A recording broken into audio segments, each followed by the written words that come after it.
చేశాడు? అందమైన మనం చూస్తున్నటువంటి సృష్టిని చేశాడు. ఫస్ట్ భూమి ఎలా ఉంది? చీకటిగా ఉంది, ఒక షేప్ లేకుండా పోయింది. కానీ దేవుడు దానికి ఒక రూపాన్ని ఇచ్చి మనం చూస్తున్న ఈ అందమైన సృష్టిని ఏమి దేని దానిలో వచ్చి చేశాడు. 1 2 3.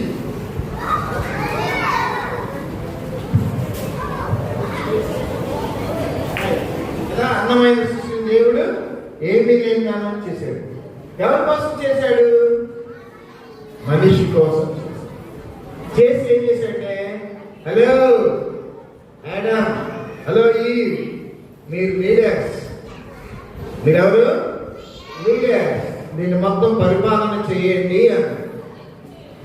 పరిపాలన చేయమంటే వీళ్ళు అలాగే పరిపాలన చేస్తారు. వీళ్ళకి సింహం అంటే భయం లేదు, పాము అంటే భయం లేదు, ఏదైనా భయం లేదు. ఎందుకని వీళ్ళే పరిపాలన చేస్తున్నారు.